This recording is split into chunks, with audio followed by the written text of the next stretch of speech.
All right, all right, all right. Let's get fired up here.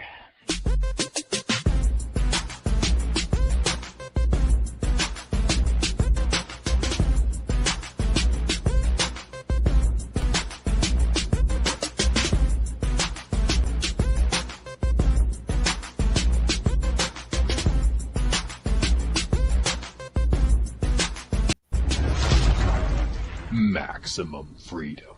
Read. Stay on target. Maximum freedom. Stay on target. Maximum freedom. Read Rothbard.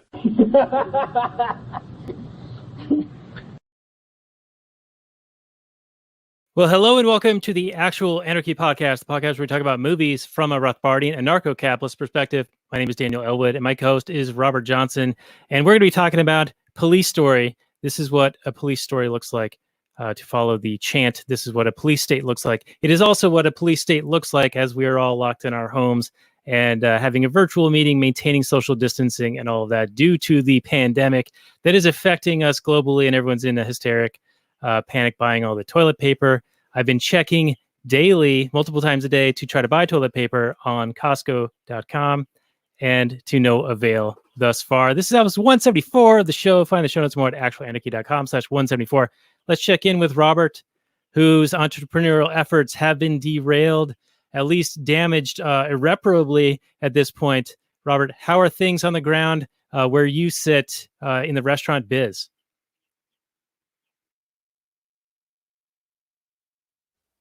There it is. Excellent timing. Thank you very much. Hello, everybody. I just had to mute you for a moment there, because I have the power. Oh, I understand you need to exercise your authoritarian power over me. I completely understand. But the restaurant business is in a bit of a tough time right now. We had the National Takeout Tuesday, which was a day that we were not operating. Which didn't really help out. I don't know if it would have helped out anyway, but the numbers are down drastically. The numbers are down probably around 30 to 40%. And that was before our commandant here in Washington, FEMA Region 2, right? Has ordered the stay at home, although it's a toothless order. It's unenforceable. And it lists so many different businesses that are exempt as to be essentially pointless. But, it's a chance for them to virtue signal and to act like they're doing something and to keep people afraid and hopefully in their homes or something is what they probably want. But since that order was done on Monday, took into effect Wednesday, this will be our first day tomorrow. So what our numbers are tomorrow will determine whether we go forward or not. Hopefully we won't have to shut down. But at any rate, our numbers are way down. I mean, my revenue has dropped 75%. Now, is this a situation where you could take a hiatus, like there's not enough customer traffic and there's potentials for additional shutdowns, and so maybe you just pause for however long until things kind of recover? Because there's a lot of people who are talking about like this is a coiled spring where there's all this pent-up demand. It's being squashed right now. You're not allowed to exercise as a consumer your desires for demands of products. But as soon as things free up, all that demand will still be there. And so things will spring back to life pretty quickly. Now, I think that's not necessarily correct because that sort of assumes the Keynesian, demand is the problem situation. I don't think that is the issue. I think it's a bunch of fucking funny money that is in the process of bursting. This COVID thing is the pin pricking the bubble, and that's my take on it. What are your thoughts on that? My ramblings here. Before we get into last night's first show, introduce our guest and talk about Jackie Chan's Police Story, which is why ostensibly we are all here. So Daniel, you're making this. That's a pretty bold claim that this is going to be the pin which pops the entire global bubble, financial bubble. Is that what you're saying, Daniel? I'm saying it has potential for that because that's one of those things that has kind of been building and building, and every time it sort of starts to deflate, they just reinflate, and eventually you do get to the point where it's not going to work anymore. And this is a significant enough event. I think already it's bigger than, like, let's say a 9/11 and the 2008 stuff as far as the effect it's going to have. Like, the economy is virtually shut down, or at least significantly impacted, and for who knows how long. Those other events, 9/11, the economy was shut down for like a week maybe, but 2008, things were cratering, but still functional. The capital stock still existed. The equipment, plant equipment, those were still there. They're still present. And yeah, they're present now, but we're losing all this productivity for an unknown period of time. And so I think that's going to have a pretty significant impact. And there's a whole series of dominoes falling as a result with, as you have bills due and no revenue coming in.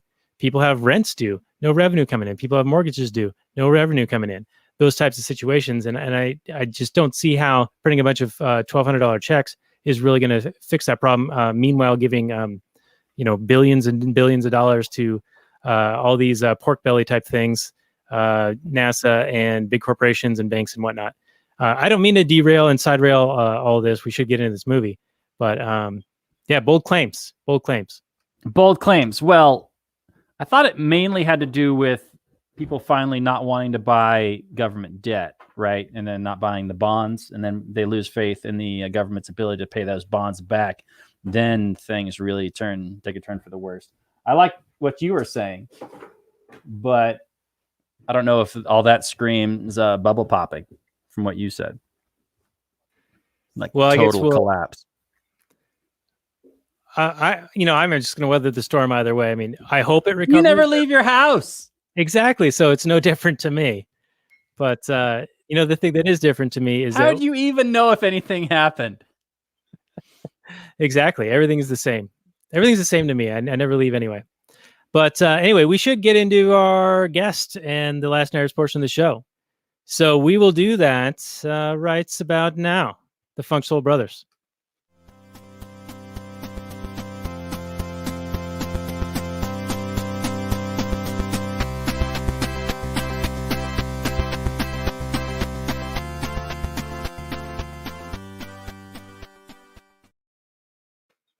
Hey everyone, it's Daniel Elwood and Robert Johnson, The Last Nighters. You can find The Last Nighters on the Launchpad Media, where they're always launching new ideas in your direction.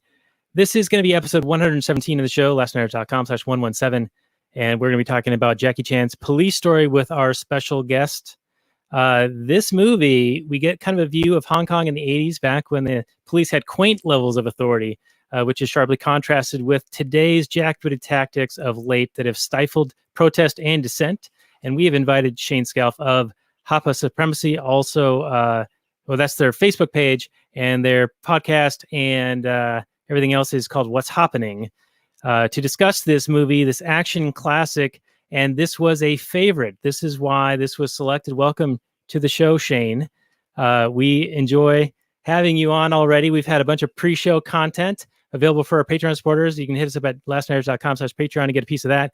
It was a half-hour discussion of what's going on in FEMA Region 6 with you, and FEMA Region 3, I think, is where we are. So welcome to the show. Yeah, thank you so much for having me. I'm really excited to hear and see what you have to say about Police Story, because like you said, it's a favorite. So yeah, and then you say before all this stuff that we talked about before the show started, the actual show, man, if people could hear that, they'd probably kick us off the internet in total. So I don't know. Just want to let you know. Yeah, we're probably already banned. This is probably already got a few copyright strikes and whatever else they send our way as far as like takedown notices. But your show, What's HAPAning, if you wouldn't mind describing it to our audience and telling them where they can go and find it and give it a listen. I was a guest when it was called HAPA Supremacy a couple of years ago with Pat McFarland of Liberty Weekly, and I'll put that on our show notes page, of course. But where can people find what you do? And then we'll get into the movie. Yeah, so What's HAPAning is a podcast I do with my wife, Nico. We basically just talk about, what's going on in the world today. Sometimes we'll have a guest, but most of the time it's just us two. And sometimes we'll go with serious topics, and then towards the end we kind of go more towards more lighthearted type of material, such as weird news. And we always not always, but most of the time we try to end with a Florida man story. So that's always enjoyable.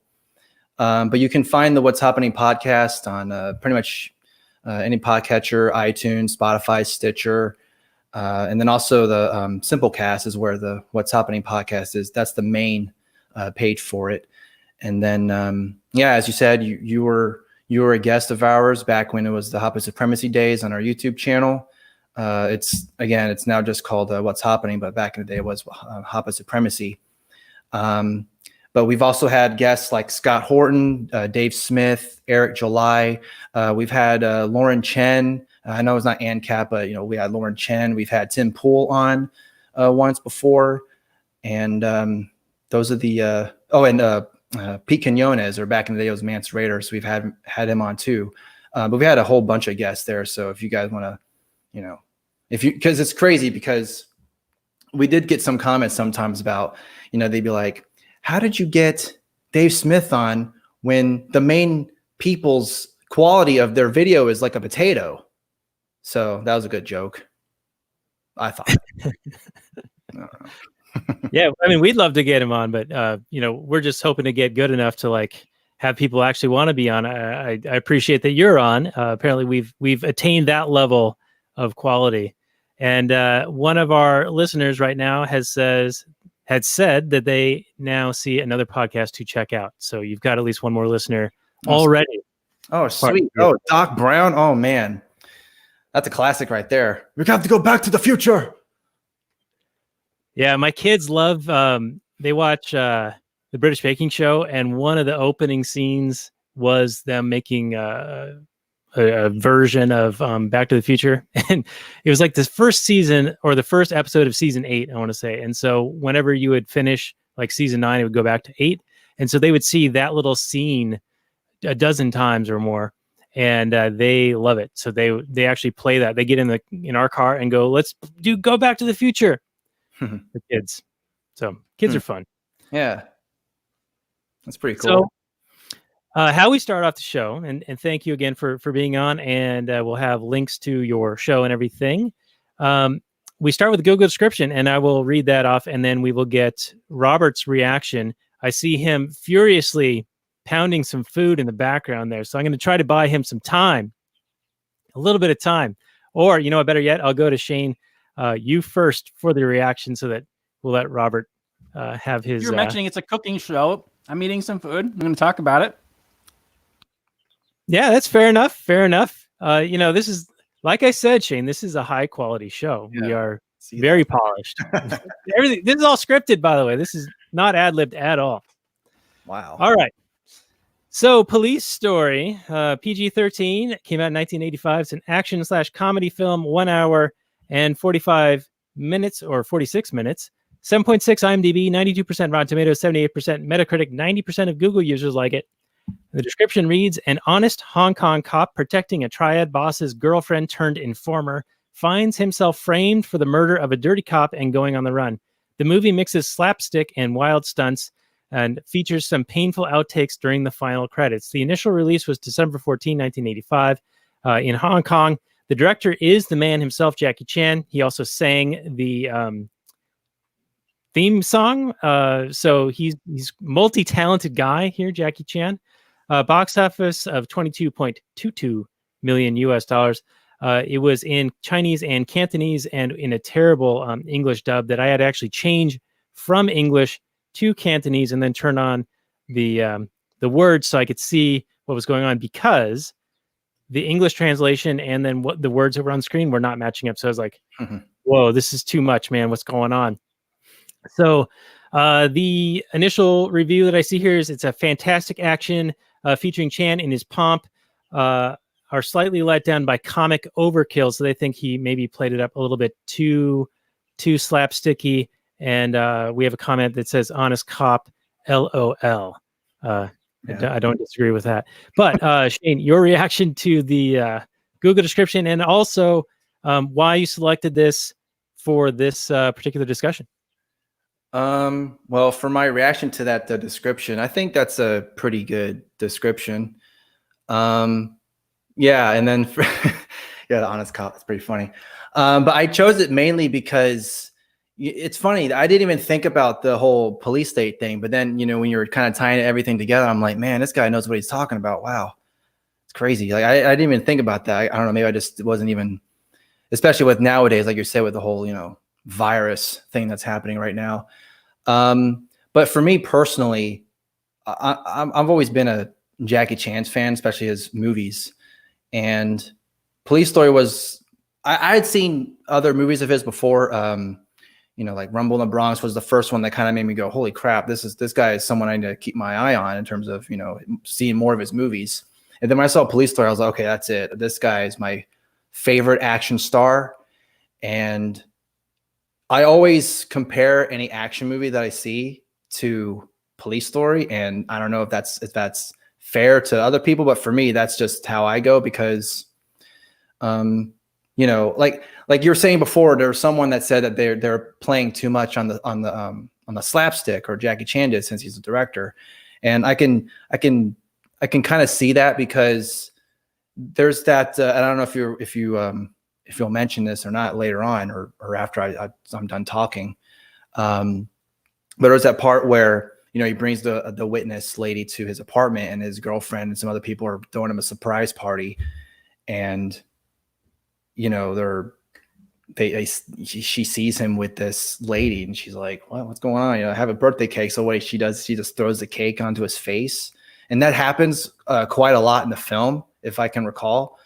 And there's even one part where he has a phone, and, he kind of blocks the cake at one point, and it makes a little indent with where the phone was at, the receiver.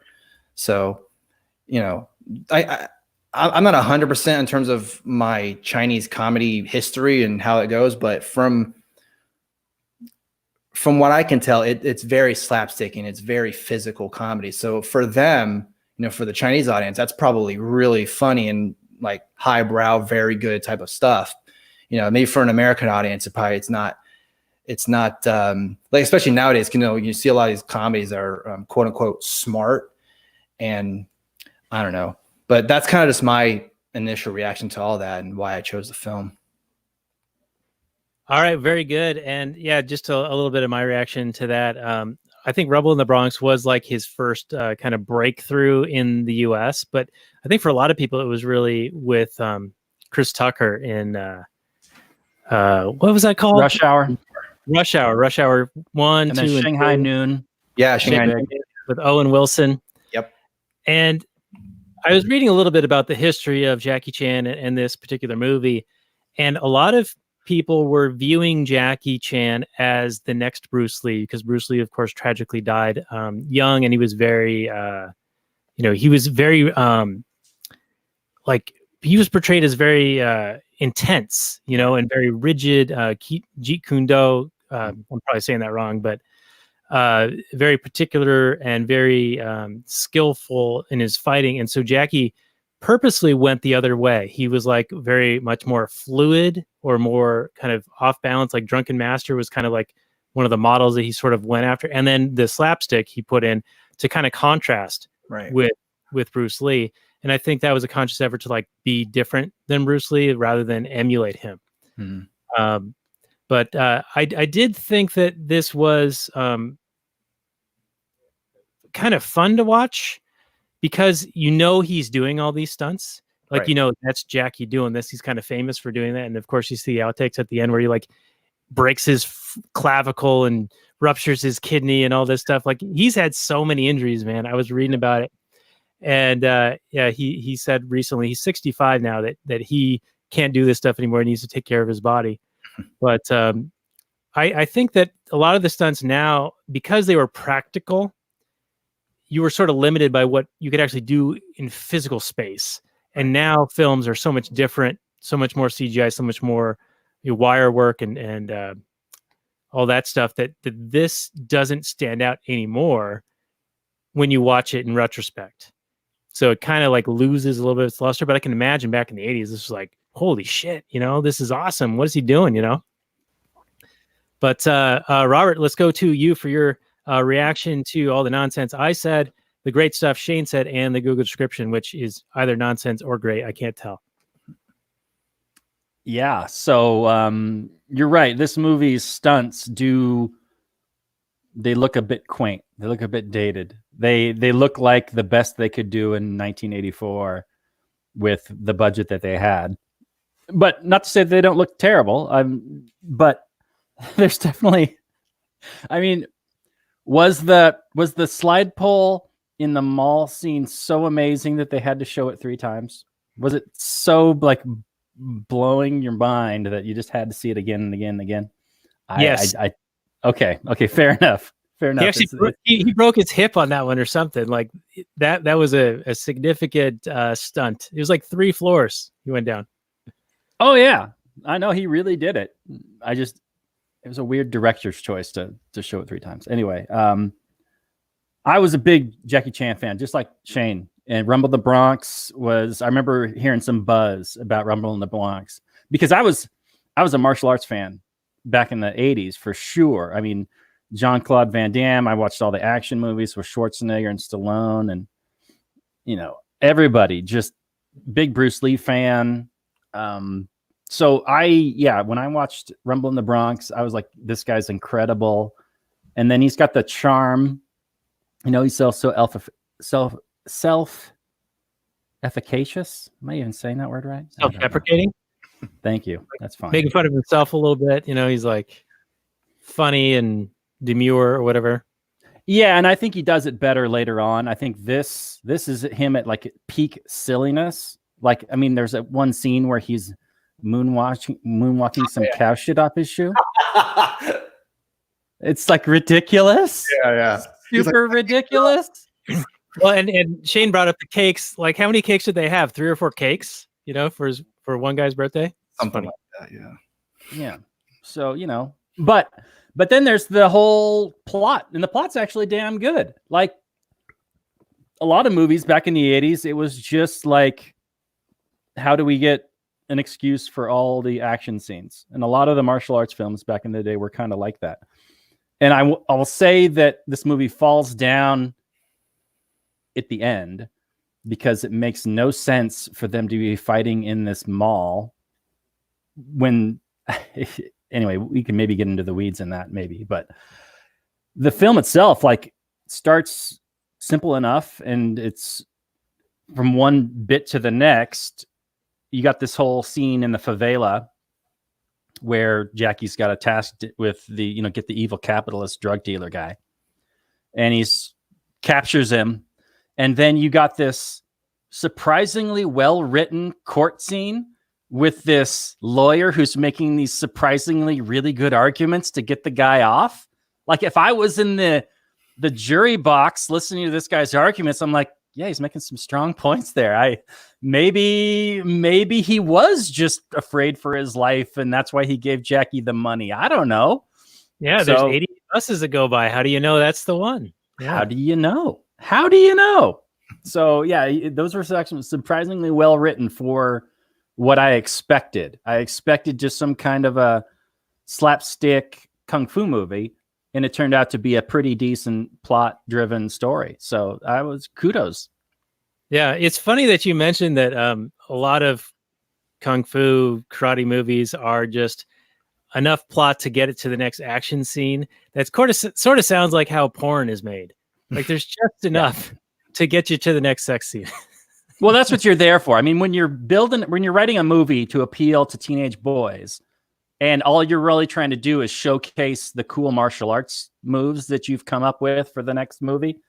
Yeah, the plot's really kind of irrelevant. I mean, I'm still a fan of movies like Bloodsport and Kickboxer for Jean-Claude Van Damme. His later stuff, not so much. But I'll still watch like a movie that I'm still a fan of to this day is Jet Li's. What's the name of it? I totally lost it. It's where Fist of Legend. Fist of Legend. It's an excellent. It's just almost straight up about martial arts. It's just all about martial arts. He's like a kung fu master, and he's fighting other kung fu masters and stuff like that. Anyway, it's pretty damn good if you just want to see a whole bunch of cool kung fu. I heard Unchained. I'm easy to please. Is the one Unleashed? Is that the one where he's like treated like a dog? And I think the original title of the film was Danny the Dog, actually. Really? Okay. Yeah, then they changed or something like that. Yeah. Yeah, I heard it was good. I want to go back to their very first scene, that the blockbuster opening action scene where they're trying to bust these guys for drugs. Well, first of all, that shouldn't even be a crime. Meanwhile, they're shooting randomly around all these innocent people, destroying the village, potentially killing people, driving down the hill through the village, 3 or 4 cars driving like right through the town, destroying this entire shanty town over some drugs. I mean, pretty ridiculous, but it was also like a lot of times in an action movie, they'll try to open big, a big fancy stunt to kind of draw you in, and then they'll finish with a big finish like they did in this one in the mall with the 3-story jump. Right. But do you want to address that, like how the cops handled that, and how many innocent people probably died if that had actually happened? I'll go to Shaine for that. Yes, Shaine, defend your cop movie. Yeah, Shaine, it's funny that you say that because there's a lot of like just people just I can't look at what's going on, and then Jackie's trying to be the the calm one because there's that one guy who's all like I don't know what and then he pees himself. That lovely comedic part of the film where someone pees himself who's I guess he's never been a cop before or something like that. I don't know, but it's funny that you mentioned that because I don't know. I guess he's trying to say, well, I have the magic bullet, so I don't have to worry about hitting anyone, right? Like, because he's a star of the film. I guess he kind of have that mindset. Well, everyone's just leaving or whatever. But in terms of that, I don't even know what to say. I don't even know what to say because it seems like any type of cop movie, it's always like that, isn't it? It just to start randomly shooting or something. Or am I wrong there? No, you're not wrong, Shaine. In every movie, like a Lethal Weapon or any kind of a cop movie, there's always big collateral damage scenes where the cops are chasing some bad guy and all kinds of shit's blowing up. So it's not unique, but it does highlight, the proportionality. Like, the guy's a drug dealer. Is there a better way you could have gotten him? Do you need to, if he starts running through a favela, do you need to drive through it and just smash up a whole bunch of innocent people's homes? But it looked cool on film. But like you said, with the budget they had, with it being in the 80s, what are you going to do? Oh, yeah. What are they going to do? I mean, yeah. I mean, Fast and the Furious, 5 or something, did a cool favela driving through scene, but that was, 30 years later. It was Bad Boys 2. They had a similar scene, like almost taken from Police Story, where they go through a thing like that. And I know we're kind of going off a tangent or whatever, but it just reminded me of there's this, the kind of it's still in the same beginning of the film. They go to the shanty town and Jack is still trying to get to the, he gets that bus where he has the umbrella, he hangs on to it and all that stuff. Well, there's a scene in Tango and Cash starring Sylvester Stallone, who apparently, I think Stallone and Chan are really good friends. I don't know if they were then. I'm not 100% in terms of what their friendship or what their relationship was back in the day. But there's a scene in Tango and Cash where there's like a couple of dudes in a semi, and Sylvester Stallone's in a car, and he drives way up ahead, then he stops right in the middle of the road, and then he takes his little gun that looks kind of like the one that Chan has, when in that scene when he shoots up in the air and those guys, crash through the window and they land on the concrete. You see it, right? And then in Tango and Cash, it's kind of the same thing where, he has a little gun. He takes the bullets out. Again, almost looks exactly like he's taken from the Police Story film. Takes the bullets out, all of them, and he spins the thing because he puts the bullets in. It looks real cool because I'm Stallone. And he stops and he puts it in, and then he goes, all right, now I'm going to shoot at him, and then shoots him, right? He shoots him, the guy goes, oh my God, this guy's crazy. What the fuck's happening? And then he shoots him again, and then I guess they get so scared because they're like, oh my God, I might actually hit this guy and kill him. So they break. And then they get to a point where I think Stallone shoots them again when they break at the same time. And then they finally stop real quick. And then those two guys come out of the windshield of the truck. And instead of it being like a wide shot in Police Story, it's like a close up of, you see the two dudes and it's going like, and then it cuts right when they hit the concrete, and then Stallone has his thanks for stopping by thanks for dropping by, guys. You like jewelry? And he gives him the handcuffs, and then he goes, fuck you. And Sloan says, I prefer blondes. So along with his one-liner is hilarious. You got to have the one-liners. Jackie didn't seem to have a whole lot of one-liners in this. No, it was just I got this my stunt that I show 3 times. That's my one-liner. Both, like you said. Oh, why do you gotta show it 3 times? It's funny that you meant. I figured you were gonna say that because I had a feeling. Because I remember watching that movie with my grandpa, and he's like, "Why are they showing it 3 times? I don't understand." I'm like, "It's cool, okay? Calm down." But it's not cool. I mean, maybe it was in 1985. Right. And, Jackie can do what he wants. He broke his hip on it, whatever. He also apparently burns, his hands or skin or whatever. I don't know. Oh, I believe it. Probably ripped some skin off for sure on that. Yeah. Yeah. So I think Shaine just called you old man. Yeah. Yeah. No, he's right. Yeah, that's some grandpa style questions right there. Why are they gonna show it 3 times? Not in my porch. I don't understand things. All right, so let's talk. You mentioned the courtroom scene, Robert. I want to bring you to the police station where they're leaning on the girlfriend or whatever, the damsel in distress, to turn her as state's witness against her employer. Yes, and they use some mind fuckery, like some psychology shit on way smarter than a movie like this deserves. Right. Yeah. They're like, hey, we need to talk to your client alone. You need to leave. And somehow he agrees to leave. The lawyer agrees to leave. I can't believe that he did that. But then they just fucking stand there. They just sit there for a few minutes. And then they know she's free to go. Yeah. And then they know that that's going to rattle the lawyer. Because when he asks her, what did they ask you? And then she says nothing. Then he'll think that she's hiding something. But she actually isn't. Super good mind fuckery. Yeah, it's clever. There's some clever shit in this amidst the slapstick of the 7 cakes and the 17 phones that ring, and he has to spin around and answer this phone and try to answer that. Yeah, what phone. was that scene even about? Was it just to highlight the fact that Jackie Chan can juggle phones? Well, did anything actually happen in that scene? I don't even remember. It was just a bunch of silly phone stuff. And how poorly ran that police station was. And there's this woman in a domestic violence situation, and he's mixing up all these calls, and that's the level of service you get, man. It's fucked up. Jackie Chan make a terrible secretary. It's true. but why don't they have phones where you could hit the buttons? Back in the day, you have a little phone. You can hold line 2, hold line 3. It's the 80s, man. It's the 80s. Maybe he was showcasing that. See, I'm not a superhero. I can't do everything. I can't answer all these phones. I mean, come on. What do you want from me? Yeah, he's just trying to eat. Yeah. Much like you earlier on this very, very show, Robert. I was enjoying a nice rice and lentil dish, Daniel. Thank you. With my vintage raspberry wine. Thank you much. Now, was this from your restaurant? Is this extra food that you can't sell to customers due to state interventions?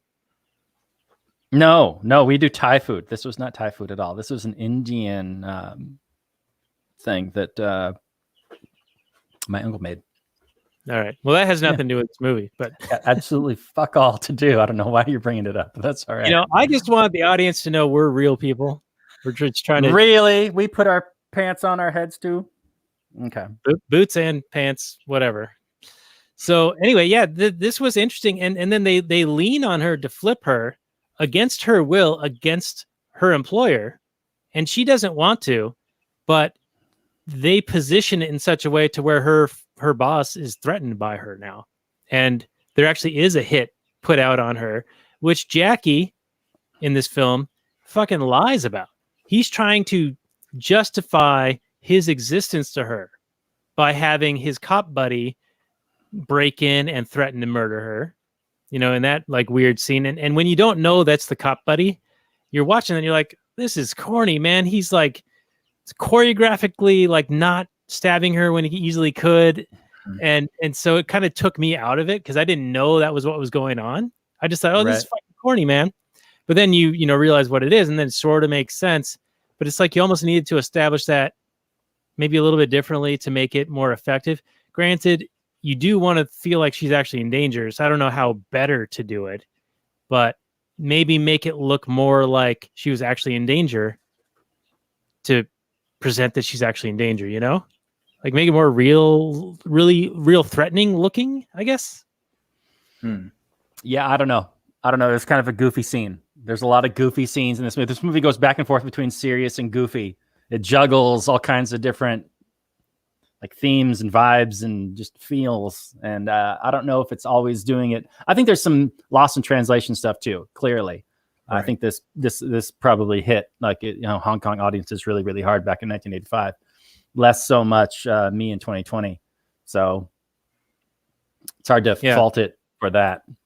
It was weird because when they were talking to her at the police station, it was almost as if she had similar, American courtroom style rights, like when talking to the police, like not to incriminate herself, and you need to charge me or arrest me or something like this. And they sort of mentioned it as if they're going to respect that, but then they just say, well, we're going to compel you to do this or else. And we're going to make you have Jackie be your personal bodyguard or else, so it was like this weird mix. And I don't know if it was like just because of how they wrote it and they just had to have, a reason for Jackie to kind of be hipped to her, but it kind of just was awkward, and it was like I think the movie showed just how inept the police can be and how much of a bully they can be. They have you over a barrel, like you're definitely at a disadvantage in any interaction with them. Like in her eyes, and kind of like you were saying, they were basically saying, you're this guy's going to be your bodyguard or else, or else, a little wink, wink. Right. So yeah, that's an interesting point that you made. But to me, like with the whole kind of with them, I guess Jackie being the bodyguard or something like that. Like in the beginning of the movie, he's kind of just a guy. He's kind of, he's not like some superior. He's not just, hey, hey, Jackie, you're going to be the person who's going to get this guy. He's kind of, when they have the whole briefing, if this is who we're going to try and get, this is the crime lord we're trying to get or whatever. He's just one of the guys that's in the classroom or wherever it is that they're in. And he's kind of, one of those guys. And the guy that you're also mentioning too, where they're, the fake attack on the girl or whatever. I think her name is Selena, the character. And I think maybe, like you were saying, I think they should maybe established him a little bit more, like you said, because it kind of like takes you out of that scene a little bit. But kind of going back to Jackie being the bodyguard or whatever, he's just a guy. So he kind of like, I guess in the police's eyes or something like that, he kind of steps up his game, I guess, to say like, see, I can do this, or I can be I can be the cop that everyone needs me to be, or something. I don't know. But I guess that's also kind of not true too, because then his superior is like, why did you do like all vigilante on us? Like you should have, we had this all planned out. You didn't have to do all that, even though you caught him. So thank you for that. But at the same time, you didn't have to, do all that, because they had that scene too, where he's talking to the press or whatever. And he's all like, oh, I just did what they told me to do, that thing. So in terms of the way I look at it, in terms of him kind of like being propelled, obviously Jack is going to be the main character. I mean, it's obvious, right? But in terms of just the story, he's just a guy. He just becomes that guy that they choose to be this, the witness's bodyguard, because, he's shown that he can take these type of cases or something like that. I don't know.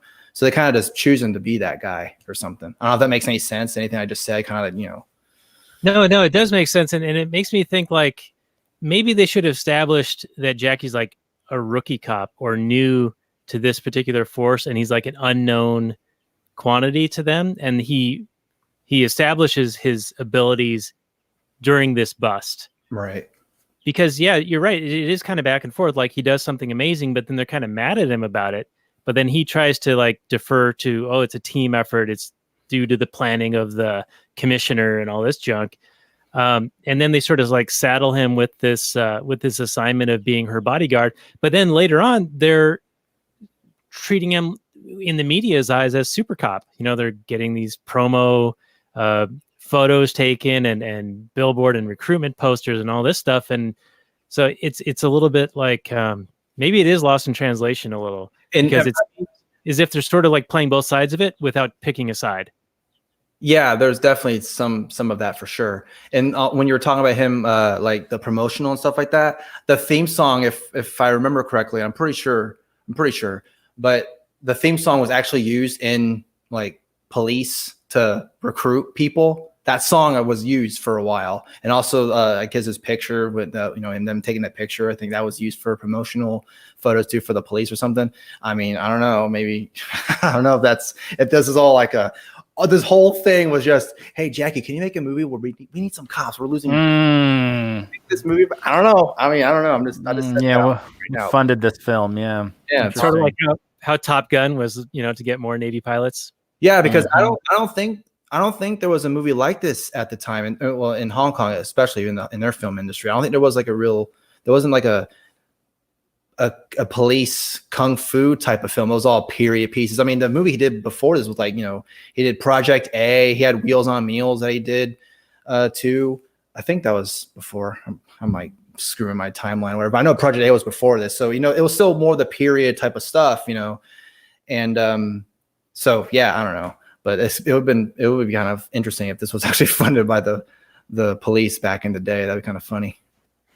As a Western viewer, seeing this for the first time, I've seen a lot of Asian cinema, but I've never seen this movie before, and I've never seen, I think, movies set in Hong Kong in this period, and it struck me as weird and just kind of off-putting, seeing all the evidence of the British colonialism in Hong Kong, where you don't see it in, say, Shanghai or Beijing or Tokyo or anything like that in those other cinemas. So it's just weird to see, these Hong Kong guys in these British wigs doing the stuff. And then there's a lot of English words, like when they're like saying yes, sir, and there's these little bits of English that they would throw in here and there and mix it in with their, what is it, like Mandarin? I don't know what they're speaking. It was Cantonese. Cantonese.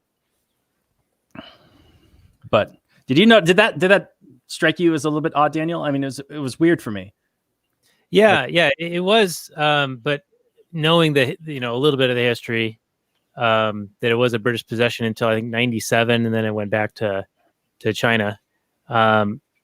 That you see those types of things kind of stick around. Like there's still some of that in India and wherever the British Empire was. Sun never set on it. It was weird to also see like how much Hong Kong has changed in the intervening 30 years or so.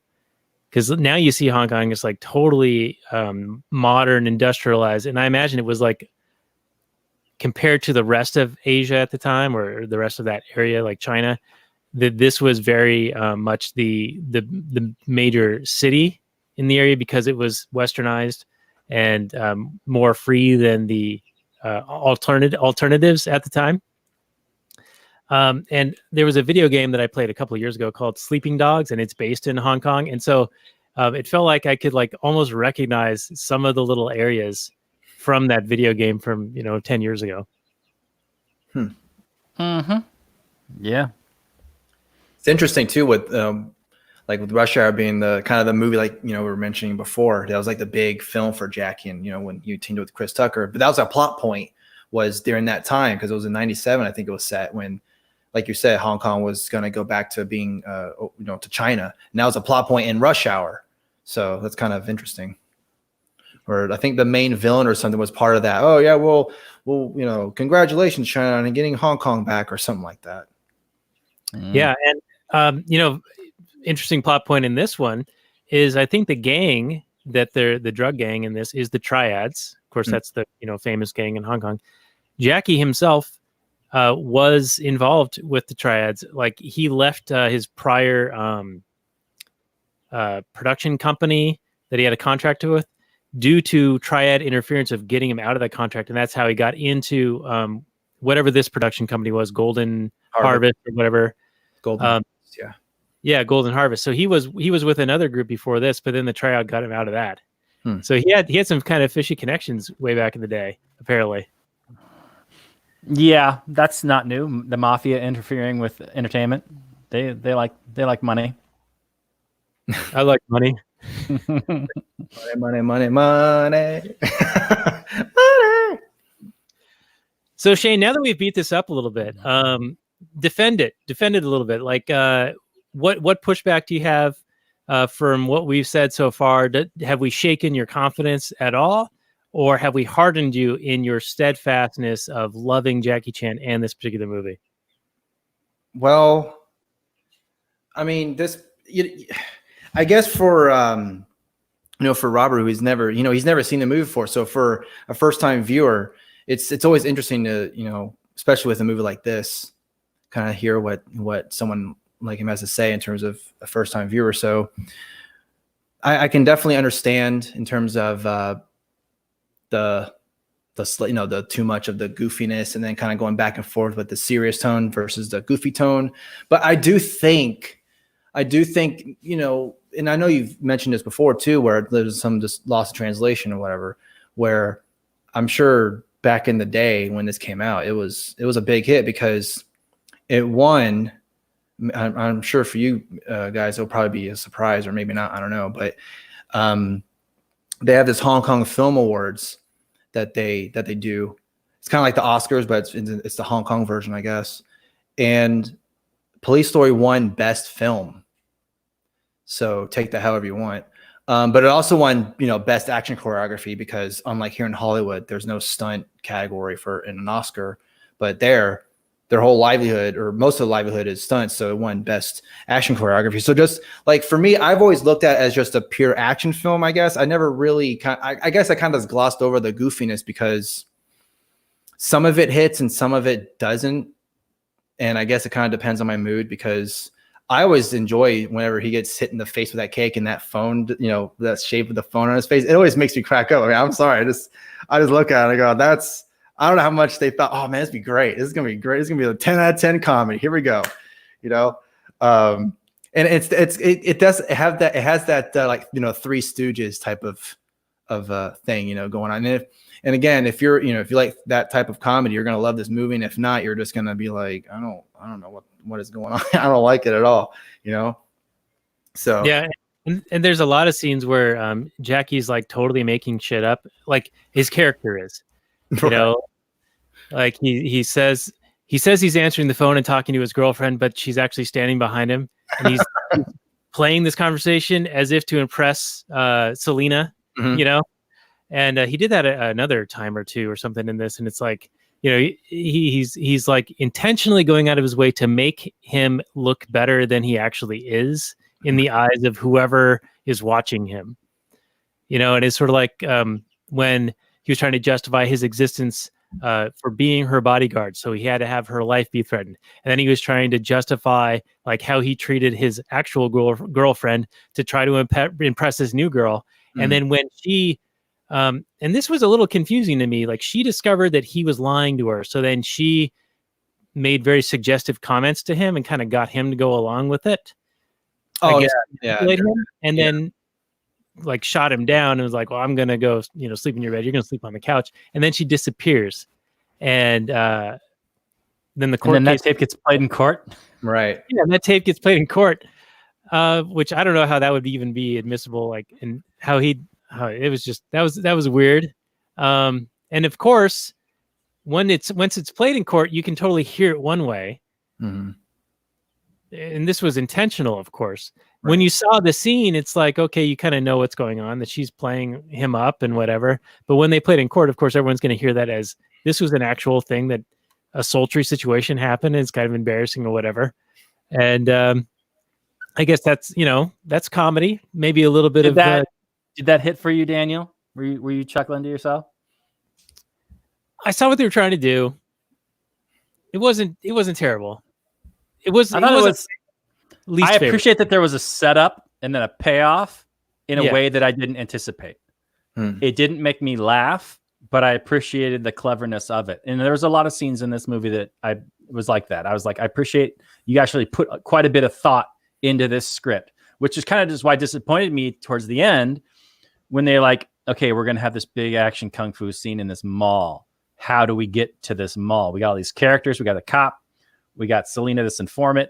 We got these gangster guys. How do we get them all in this mall? Well, they just all show up at this mall for no reason. Okay. And then they start fighting. And then some character has a motorcycle. How did he get that motorcycle? We don't know. He's just driving it. It's fine. there's just a lot of silliness, and it's okay because you solve things by punching them. That's how you solve. You didn't think the action scene at the end was cool, like all the fighting? I mean, I know like going to the mall, whatever.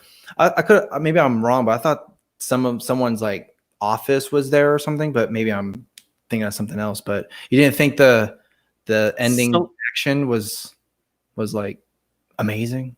Oh, well, I've been spoiled by a million better amazing action films, many by Jackie Chan since then. So yeah, I mean, this is his early work. You can see where the brilliance was. You can see him with his raw talent and his energy. And you saw what was going to carry him on with the star power. I mean, he's definitely got a lot of charisma and charm that carries over to an international audience, which is amazing. Yeah. I can't think, there aren't a whole lot of Asian stars that have breakout hits over here. I mean, Jet Li, Bruce Lee, Jackie Chan. Well, there's quite a few others, but those are the action ones. Anyway, yeah. So, what was I saying? I don't know. What the fuck was I talking about? You mentioned the motorcycle. I wanted to mention the scooter when his girlfriend was trying to drive away, and he like pulled it out from under her, and she like flew off and all this. Yeah, I think she actually fell. Like that looked domestic painful. Violence, man. Yeah, that's why he goes. Oh, I can't believe I did that. Oh no. And I'll be honest. I watched this the other night. I was so tired. I was like drifting in and out of sleep during the climactic mall fight scene. I had no idea why we were at the mall. I had no idea how long I would sleep between waking up. Daniel, I was paying attention the whole time, and I had no idea where we were at the mall. See, you could have got some rest, man. I could have slept my way to that point and been equally as clueless. No, but here's the thing. The reason why I feel this way is, I think because of all this COVID-19 shit. I think there's this higher level of like anxiety or stress going on in the world right now, and so like I can't stay up late anymore. I just get tired. Do you remember when you came to the cabin we were staying at after our first kid was born, and I had like 2 beers with you, and I was fucking hungover for days after that? I think it was because of all this like hormonal shit going on. When you have a kid, I feel like a similar thing is going on now, and I don't know if it's just me or if it's like going to be having a baby that's affecting people, like this heightened level of stress, this heightened like uncertainty in what's going on in the world. And I'll tie this to the movie. Shaine, do you think that there's any validity to the idea that this virus contagion hysterics had anything to do with the protests that were brewing in Hong Kong for months and months and months, and people were like hiding their face because there's all this like biometric shit going on. It's like an extradition treaty that was being pushed on the residents of Hong Kong to be brought into China. And of course, who knows what happens when you get put in a camp in China? I mean, you kind of get the idea of what goes on. That this was the perfect excuse to disperse that, to cut the legs out from a movement like that. Now, I don't necessarily agree with that, because it feels like if that was what it is, it's gotten way out of hand. It's gotten well beyond that. We're no longer just looking at Hong Kong anymore. But have you heard that, and have you been familiar with what was going on in Hong Kong prior to this? And what's your take on what they were protesting against, and if they were effective in that? And one little cherry on top, apparently Jackie was critical of the Hong Kong protesters. Yeah, kind of going to your last point with Jackie being critical. It wasn't just Jackie. It was almost the whole like film industry there was like basically being on the CCP side. I mean, that's kind of the thing there. Like if you have to be for the CCP or else. I think there's been a couple people who were like saying some not friendly CCP things, and then they said, hey, you got to put the kibosh on that. But yeah, so the politics of Jackie Chan is definitely, one that you kind of just be like, oh, okay. So it's one of those things you have to just kind of turn your knob off, your brain off whenever you watch a Jackie Chan film. Like, I know where your politics are, so I kind of know where you're going to go with this movie, but you kind of have to just look at it with eat your popcorn and drink your soda type of thing. I don't know. Maybe I'm just giving him a pass. I probably am, but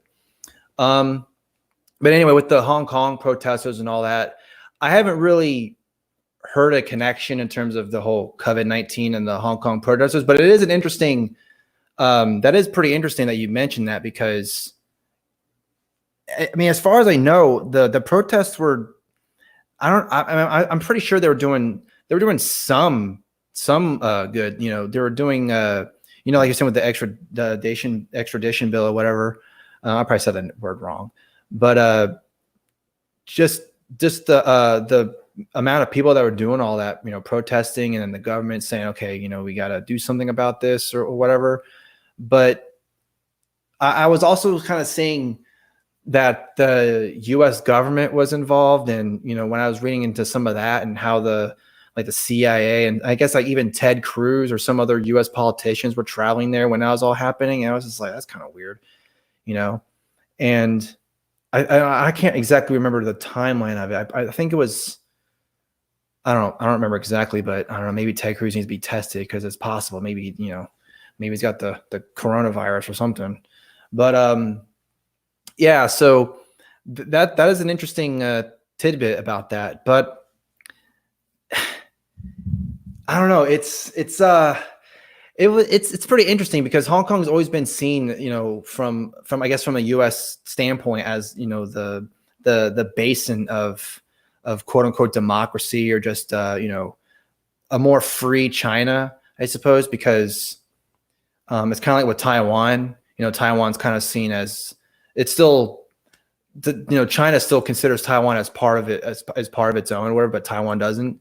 And so I don't know. I'm probably going way off topic on what you're trying to ask me, but I don't know. That whole thing was just kind of interesting because there were so many aspects to the protest that, like I was saying before, with like some of the U.S. politicians were being involved. So like there's possible like a CIA weird operation happening there. Maybe the whole thing was created from the U.S. government. I don't know. Maybe I'm being too conspiracy theory with that. Maybe it was a genuine.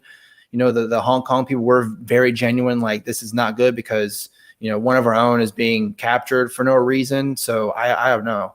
I'm not 100% an expert on that. So I'm probably the wrong person to ask, but that's just how I felt about the whole thing. Okay. Yeah. And I just remember seeing the events kind of going on, but not paying super close attention. But I know that there was like facial recognition. And so people were wearing masks, and they were like banning masks, but they were still like continuing to protest and rubber bullets and all this stuff. And it's like, okay, well, how do you defeat this? If you're a totalitarian government, what do you do?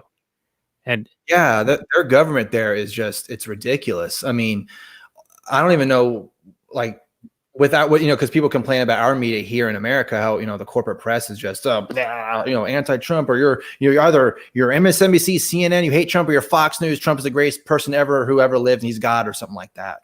But in China, it's just, no, you just listen to CCTV and that's it. If you listen to anything else, we're going to come after you or something like that. I don't know. It's going to affect your Sesame credit score, citizen. Yeah, exactly. All right. Well, we're probably at a point now where we can dig up any of our final notes before we get into summary and review, where we scored out of 10. Robert, do you have any notes that you have not yet discussed on this particular episode with Shaine from What's HAPAning? Everything that I have written down has been mentioned. Excellent job, everyone. Or bad job, me, in taking notes. Yeah, my notes are pretty sparse. I think it was part of the tiredness. Shaine, is there anything else that we haven't already touched on that you feel is important that we should talk about? Maybe where this went franchise wise. I heard that Police Story 2 is actually even better. Yeah, it's kind of like, I mean, I don't want to jump the gun or whatever, but in terms of first to second, it's like The Godfather. Oh, it's either you like one or the other. But yeah, the Police Story 2 is it's just as good, or I'm sure some people say it's better or not as good, but I think it's equal. I think they're both very good. The thing too is because like with the first one, like you're saying, they start with this really good, elaborate shantytown, chase or whatever. In the second film, there's really nothing. It doesn't really start with anything crazy. Like the beginning. I don't know if you saw the second one because I know you did buy the first one, the second one with I think the Criterion collection, I believe it was. Yeah, the fancy one that came out. It made me think like this is a like a cult classic. Like this is a film that had a cultural impact, and thus it was worthy of doing a Criterion release. So, yeah, and so yeah, keep going. Police Story 2, and then what is the cultural impact? Like why would Criterion make a special edition of it? Well, I think maybe a little bit of it is that Jackie considers Police Story 1 to be his best action film, so that could be part of it. But also, I think it's because with the grounded stunt work, and especially like with the 80s, and it's very of its time. Because obviously nowadays, we have the CGI and the crazy Fast and the Furious type of stuff that we have nowadays. I mean, now you can just pouring millions of dollars into, we don't need to have Tom. Well, actually, no, that's a bad example. Tom Cruise still, does his own stunts because I'm Tom Cruise and do whatever I want apparently because I'm a Scientologist. But like someone like, I don't know. I'm trying to think of an actor that doesn't do his own stunts. I don't know, Harrison Ford. Like a Harrison Ford, for example. Oh yeah, we can't have Harrison Ford do his own stunts. No, we can't do that because he's Harrison Ford. We got to have a stunt double. That's another thing too. Jackie does get doubled in this movie. In the motorcycle, when he's riding the motorcycle, that's not Jackie. There's a part in the mall fight. It's a very brief cut, but it's so obvious his hair is shorter. Like it's so obviously his hair is shorter in a couple of parts. And if you rewatch the ending, and there's some parts where he falls on his back and his hair is obviously short. I think there's one part where now I lost my train of thought on that. But anyway, yeah. So in terms of the cultural impact, it's just considered to be like the quintessential Hong Kong action film, I guess. And then, like you're saying, he wanted to be different from Bruce Lee because they were trying to pin him as he's the next Bruce Lee because they had all those copycat Bruce Lee films, Bruce Lee, Bruce Lie. They try to put out as many clone Bruce Lee movies as they possibly could to see what would stick, and nothing would stick. And then Jackie actually did star in a film back when he was still doing that. You're a Bruce Lee, you're gonna like it. You're not gonna have a choice on this. It was called New Fist of Fury, which is obviously Bruce Lee had a movie called Fist of Fury, and just put new in it. It'll be fine, whatever. But that didn't work out. And then he did The Protector, which was supposed to be his breakout film in America because he did a movie called Battle Creek Brawl or The Big Brawl or something. I think that was his first his first true leading role in a Hollywood movie. That didn't do too well. Then he did The Protector, which they try to make him be like a Clint Eastwood person, which is like, okay, I don't know. But then Police Story was a result of that because he was so disappointed and he didn't like how Hollywood worked with him. So he's like, I'm going to make my own cop movie. And then because Police Story became what it was, and then once that came out, then all these cop movies started coming out after that. So just with that alone, I think that's one of the reasons why it became such a classic. And I think, I don't know what the main reason that Criterion Collection would decide to make a HD, was it 4K remaster of the first two films. I mean, Police Story 3 is probably the most known in terms of American audiences because it's known as Super Cop here. So, there's like this fancy fold out poster with a painting, rendition of the art, and he's got a semi-automatic in it. And in the movie, they all have these 38 special, the typical cop gun from the 70s or whatever. So it's like a reimagining, and it looks really badass. And it in seeing it, I was like, oh man, this movie looks like it's gonna be awesome. And I watched it, I'm like, it's kind of quaint. But I'm glad that we saw it. I'm glad we did it. And I'll just do my summary and review. I think that this is a fun movie, and if you have the energy to get through it all, it's a fun watch. And Jackie does his own stunts. He has an interesting plot line going on. There actually is some pretty smart dialogue going on. You get to see, a lot of kind of just fun little moments. There's the slapstick in there that seems to be to differentiate him, and it kind of establishes him as kind of the brand, the Jackie brand of his persona. You see that in his later films, his later work. So I think it kind of establishes him as, the Jackie Chan that we all know and love. And so, yeah, for that, I'll say it's a good movie and it's worth watching. I think it's pretty heavily dated. The practical stunt work, though amazing, it kind of, due to the limitations of the time, they probably couldn't film it in such a way like Matrix style, where, with some wires and some like different camera technology, they could have gotten really kind of more intimately like showing you what's going on and make it more exciting. But it's still, it's really well done. And since that, he's actually doing it, it's like, holy shit, that probably hurt, But so I'm going to go with 5.5 on this. So, not the greatest review, but not the worst. And it was a fun discussion. I've set the stage for Robert to be the low man on the poll here for the scoring. And then we'll finish off strong with you, Shaine. So, Robert, your final summary. Dare you? You think I'm going to go below 5.5 on a Jackie Chan kung fu movie? You don't know who you're talking to, sir. I'm a huge kung fu fan. I used to stay up late and watch HBO, whatever they had. Just any kind of, if it was kung fu, I was there. So I'm a big nerd for that kind of stuff. I always wanted to see the new moves that they would do. Oh, did you see that tornado kick? That was sick. That's when I saw like Tony Jaa come out with all his elbows and knees stuff. That was really exciting too. Yeah.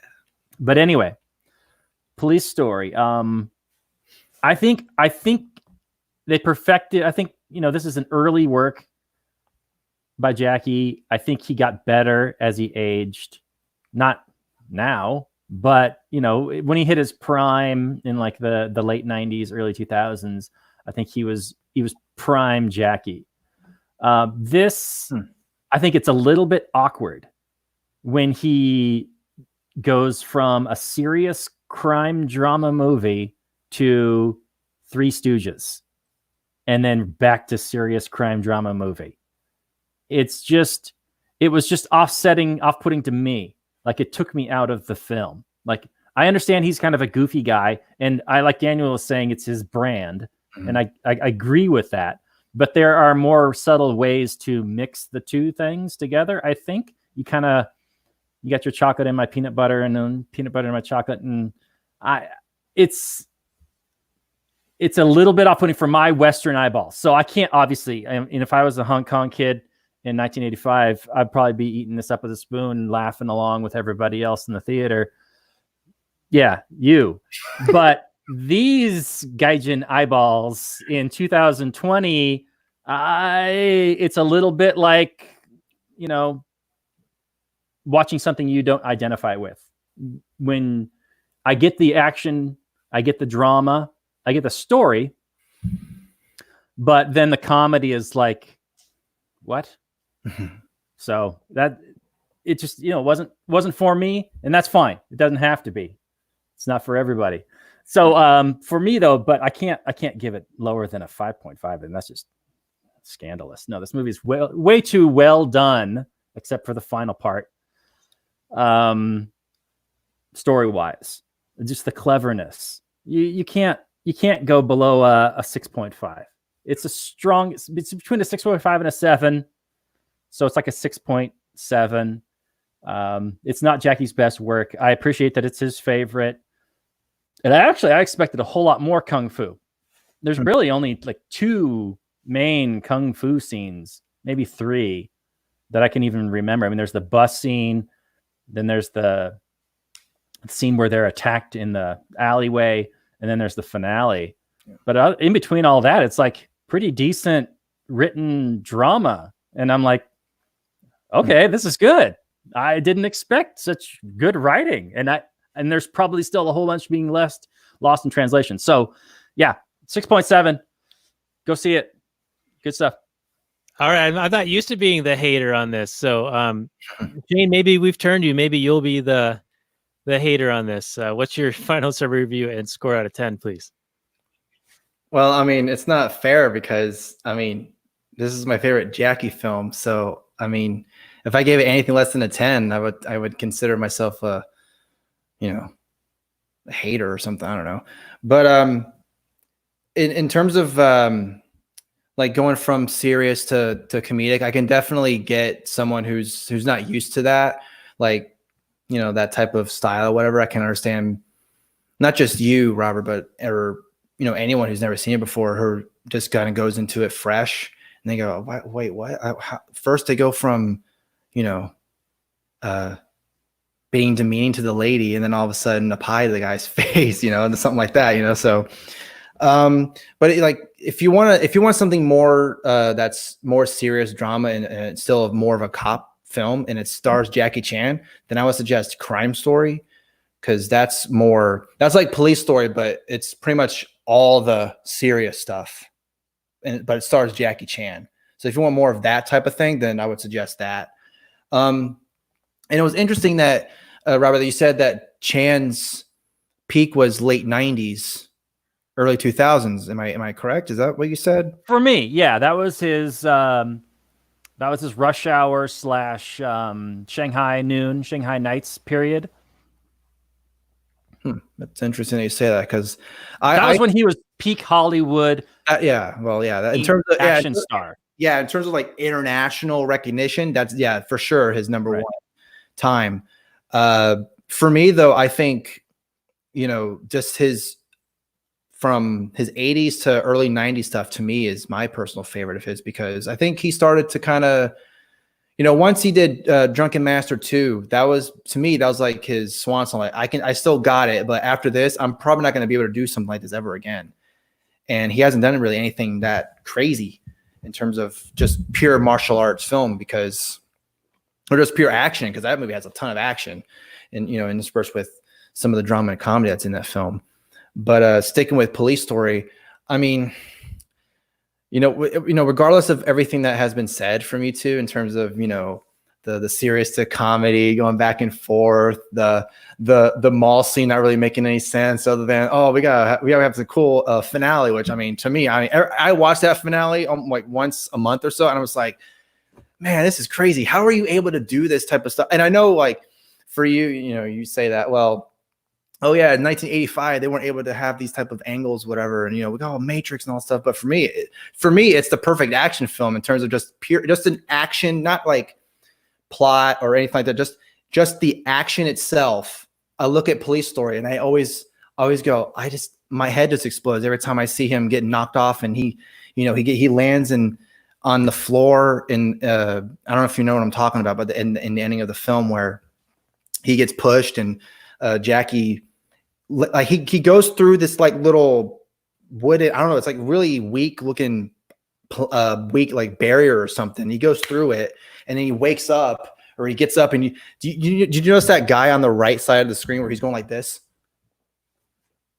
Do you know what I'm talking about? Okay. Anyway, I can see it in my head, but just the things like that, like it's just simple, because if one of us three did that, or all three of us did something like that, we'd probably be like, okay, I'm probably not going to ever want to walk again or something, because that's crazy. I just look at it from a pure action standpoint, and just, I mean, I have to give it a 10 out of 10. I mean, that's the whole reason why I brought, we're talking about it, is because of me. And if I say, 2 out of 10, because you guys convinced me it sucks, whatever, but I definitely understand your points.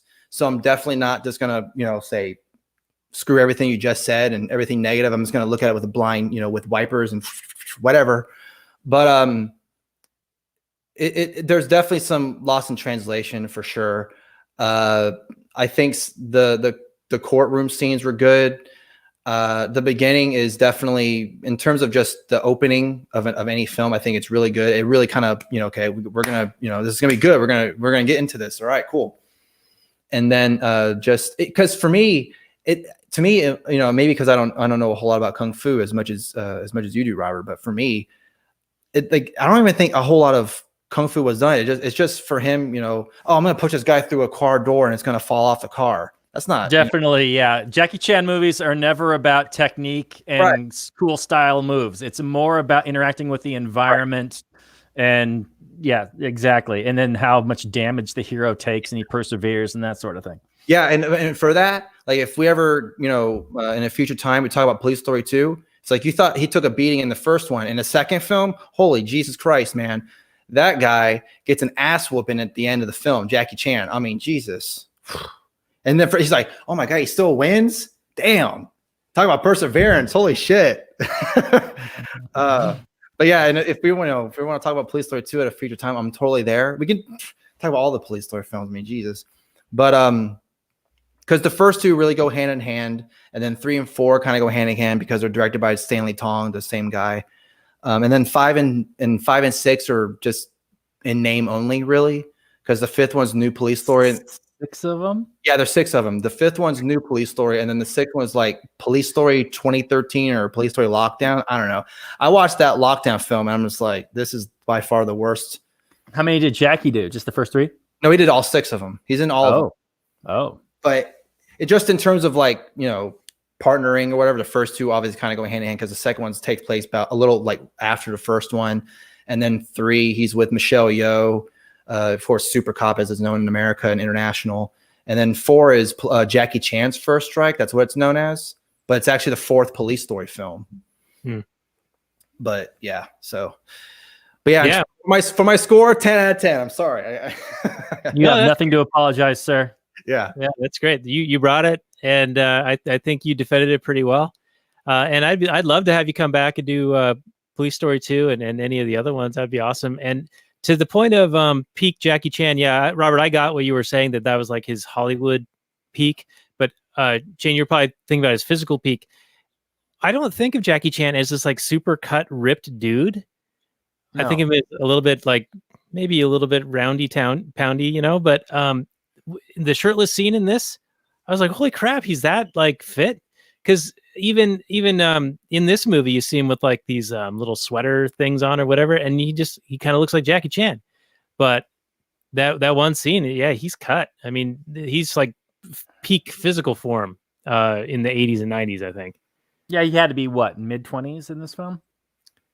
He's 65 now, so what was that? That's 30 years ago. 35 years ago, yeah. He was born in 54, I believe.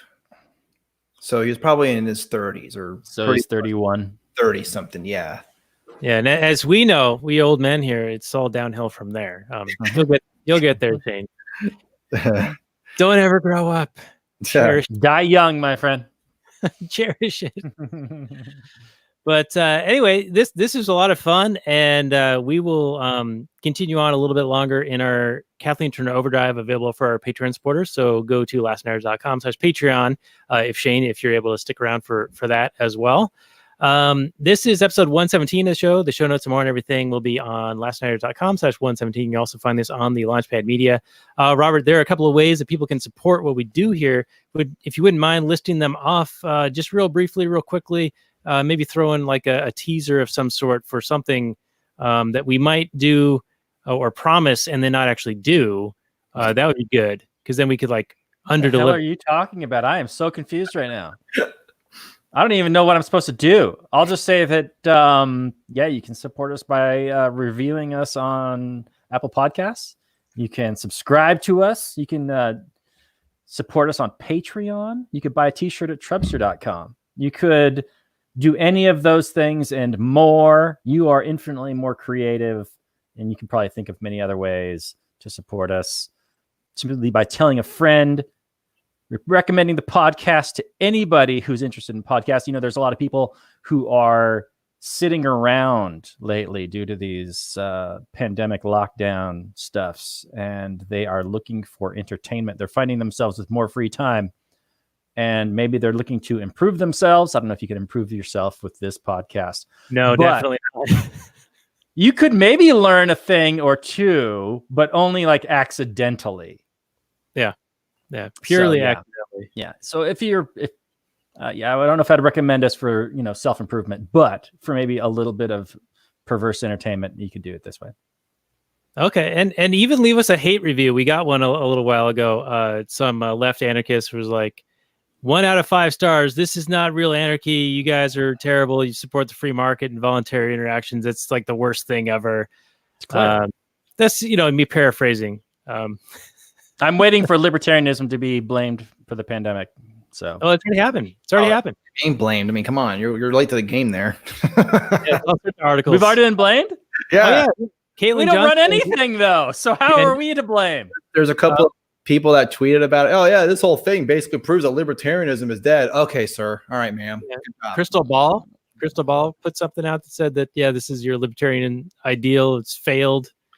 This is but they had to get rid of red tape and regulations. No, totally not. That's totally not a libertarian thing to do. Is get rid of regulations and red tape. Yeah, okay. Yeah, well, there's an old curmudgeon guy. We'll call him Bob because that's his name. I'm not going to say his last name, but he challenges a lot of these people who write these things. He'll go right on their public page, like famous journalists and whatever, and be like, "Hey, I challenge you to prove to me that you even understand the Austrian position or the libertarian position before you go and denigrate it like this." Mm-hmm. And not one of them ever demonstrates that they understand what we're really all about. So no, they never do. It's always straw man attacks. Yeah, and from my understanding, just as of this recording, the most recent Jimmy Dore episode, I think he had Dave Smith on because I guess there were some people saying that Jimmy Dore was criticizing libertarians or whatever about all this stuff, and I guess people were telling Jimmy, "Hey, you should have Dave Smith on at least have him present the libertarian position so you have a better understanding." It's kind of funny too because, and I'm sure you would attest this and agree, but a lot of the left wing, I don't know what do you want to call them, socialists or even just progressives, whatever, they would find themselves agreeing with libertarians more often than they think they do. Especially like the stance on anti-war, all the government spending and all that stuff. The drug war, a lot of stuff. It's just the way I look at it, it's just how they, in terms of the solution of how to fix the problems and where that money should go. That's kind of where the butting heads go. So yeah, we've said this in the past, and we should probably wind this down here before getting the bonus stuff. That oftentimes the left and like a Bernie Sanders type will be very, very good at identifying there's a problem with X. There's something wrong with X, but their prescription is more of what the problem was caused by. Exactly. How they don't see that is kind of beyond me. But the government is doing this bad stuff here, but I think the government should do this over here, because it won't be that bad. Oh, okay, well, more power. Yeah. More what if we can make the government good and then give it more power? That would solve everything. Right.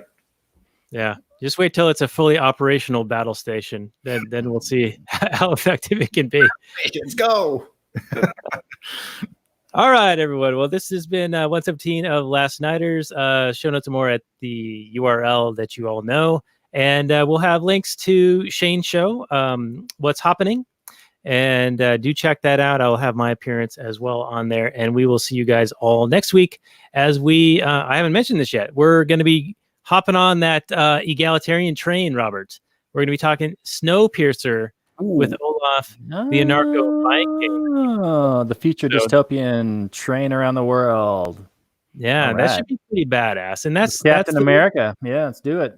Yeah, Captain America and the director of Parasite, the Academy Award-winning Best Picture film. Bong Joon-ho? Yep. I don't know how. Did you say it right? Bong Joon. Did I say it right, Shaine? I don't remember. Bong Joon-ho. Bong Joon-ho. Yeah, that's right. All right, good.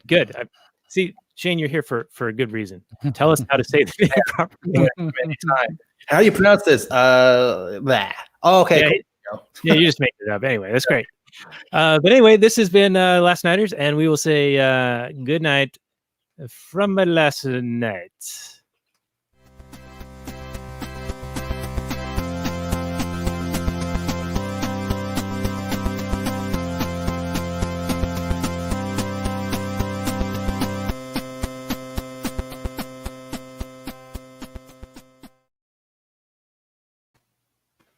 All right, and I'm psyching everyone just a little bit because we do have another moment of actual anarchy before we wind that down, and then we get into Kathleen Nerd Overdrive, which is the bonus stuff. So I always like to try to save a question for this, and I didn't really have one in particular, but I did notice in this film that the brass in the police were not necessarily portrayed as very competent or very effective in their jobs. And so I thought that was actually points in the favor of liking this film. So I might revise my score a little bit and bump it up a notch, just because of, they were clearly politicizing everything and trying to shed their planning and everything in the best possible light. And they were clearly misrepresenting things, not only to the public, and then they had the propaganda, and to the witness. They were trying to strong arm into being a witness for them. And I thought that was pretty on its face. Obviously, like, as a viewer, you're going to be like, oh yeah, these guys are doing something that's not a good thing. And to see that in film is actually kind of nice. Robert, do you have a response to that at all? No, Daniel. Excellent work. All right. Well, thank you. Shaine, Daniel, I would agree. Although I would say that they're bad at darts, but I thought that was actually, that's a good point. I think that was a metaphor for how ineffective they are at their job. I think that was the purpose of that scene.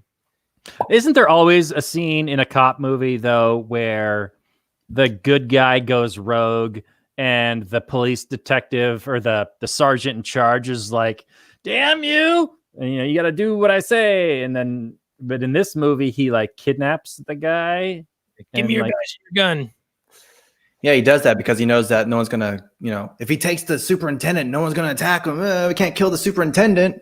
So, but don't they also sometimes of the head honcho, whatever, in the police force in some of those movies, aren't they also the secret bad guy? Yeah, that's true. Oh, yeah, that's pretty often. Oh, and one other point I was gonna make in the last portion of the show. Sorry, Last Nighters audience, you miss out on this brilliant tidbit.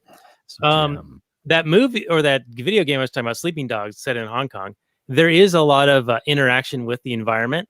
So you can like smash, a telephone booth on somebody and throw garbage cans at them and things like that. So I think that is maybe directly influenced by Jackie Chan and this film, because he does interact with the environment so much, and he uses, like the car door, and he like slips through it and kicks the guy in the face like very fluidly. Right. You kind of see that kind of in gameplay, and I think in other film that's had a lot of influence.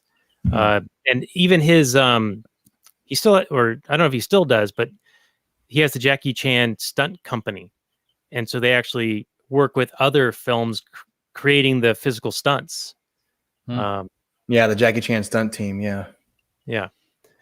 So good work all around. I'm surprised he's one of those super successful and rich Hollywood types that seems to like the socialism, but I mean, how it goes, I guess. Right. I mean, if you're not that, then he'll probably be like what's his name, like Nick Searcy, or who else, Dean Cain or something like that. I don't know. Where if you're not a socialist or a left winger or a Kevin Sorbo, if you're a Kevin Sorbo too, you'll be. Oh yeah, they get religious movies. Nobody gives a shit. Go into your like what are they called?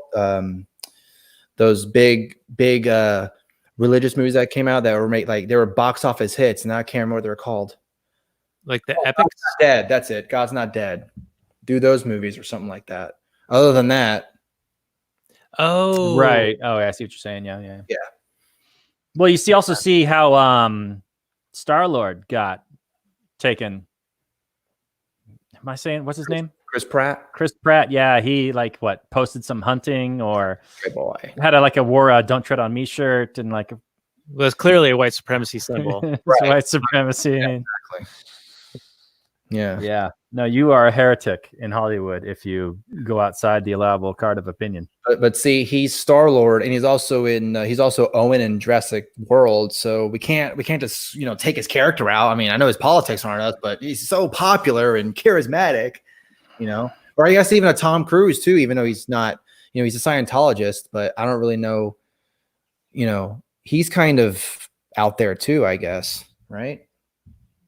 Well, just jumping on Oprah's couch. I don't know too much about his political leanings, but he's not as outspoken, I think, as say a Matt Damon, he has a gun and 90% of his movies, and then he's like all about gun control. It's like, all right. So isn't that weird how that happens though? It's just like you're saying all this bullshit out when you're not in character, but when you're in character, I am so into this character. It's like I had to get into the mind and I know who I am and all that stuff. It's like what's his name? Nick Offerman, who's that character in what's that show called Parks and Rec?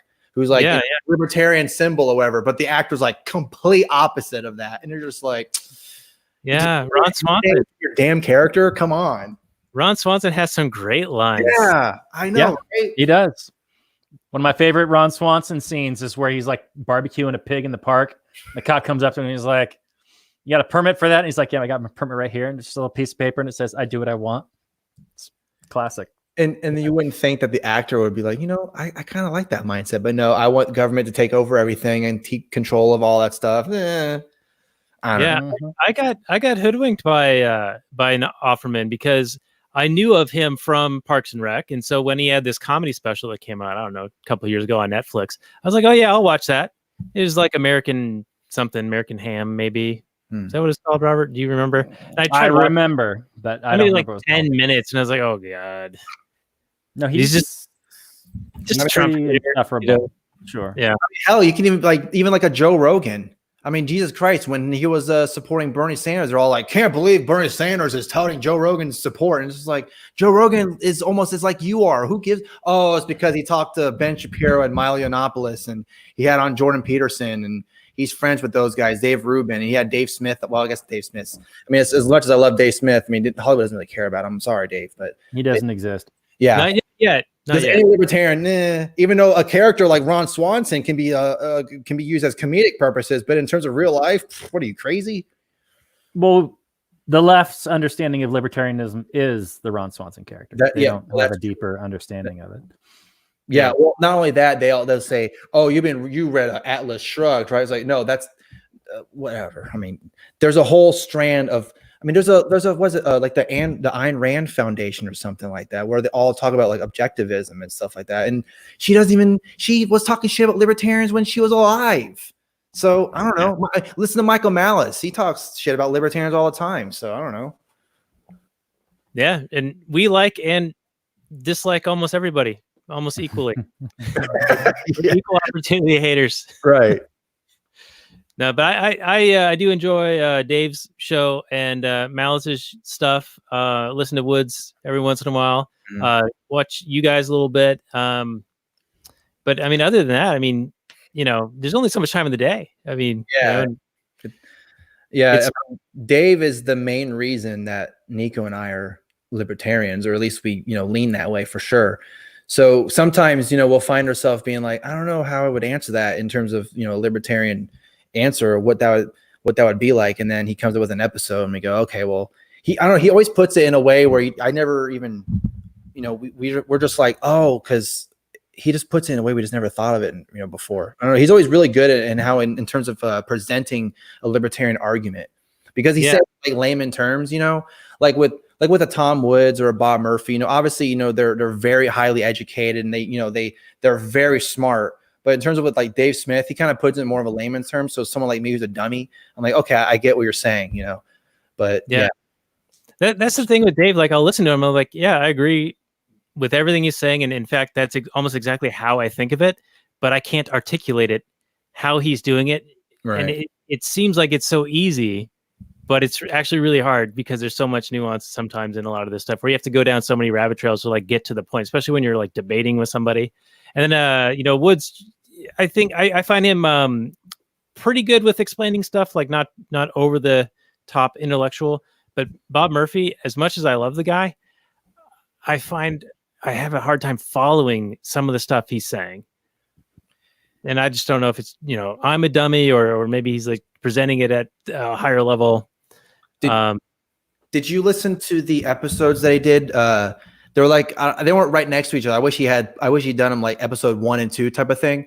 But he did where there's like questions for progressives, and he did like 40 minutes of just, well, if you believe in this, then why don't you believe in this, and blah blah blah blah.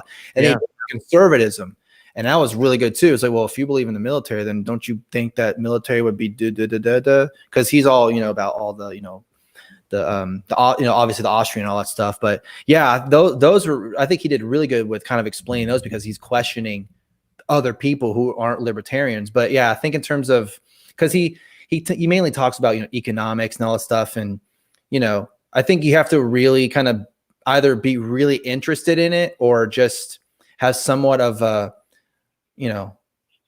understanding of it to kind of, I guess, understand what he's talking about.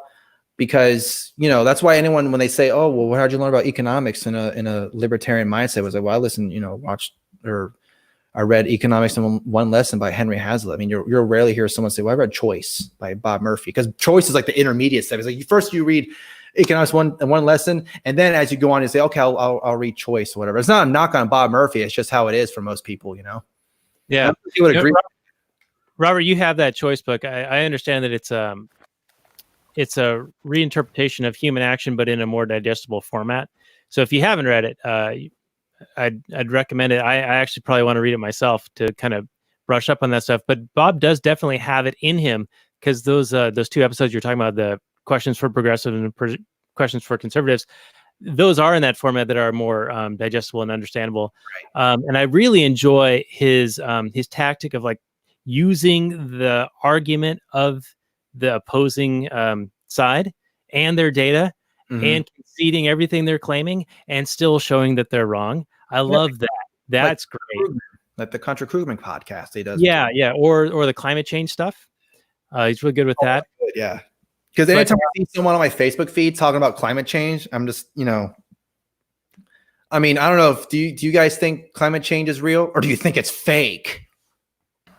I think the climate's always changing. Yeah. It depends on what you mean by climate change. So like anytime I see, people would think that climate change isn't man-made. I got some data for you. And I'm just thinking, well, no, dumb. Well, obviously I think it's man-made. I mean, and then someone said recently, well, with all these businesses being closed, all these carbon emissions have been slowing down. And it's like, wow, really? I never would have guessed it. No businesses are open. Well, guess what that also means? The economy is going to be dead, you fucking idiot. So I don't know.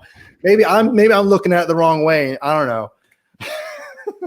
We probably end it there and get into our Kathleen Turner Overdrive, because this is still the actual anarchy portion of the show. We're starting to get a little wild here. Uh-oh. I know. We usually have people pay for this extra, the cursing and the shit. Sorry about that. No, this is good. We've cursed a few times already. So anyway, this is episode 174 of Actual Anarchy, actualanarchy.com/174. We'll be back next week with Olof the Anarcho-Viking talking about Snowpiercer, and check out Shaine's show. Shaine does it with his wife, Nico. And I think how I worded that might be taken a couple different ways. Check it out, what's HAPAning, and we will see you guys next week for Snowpiercer. Maximum freedom, everyone. Yeah, thanks for having me on. Appreciate it.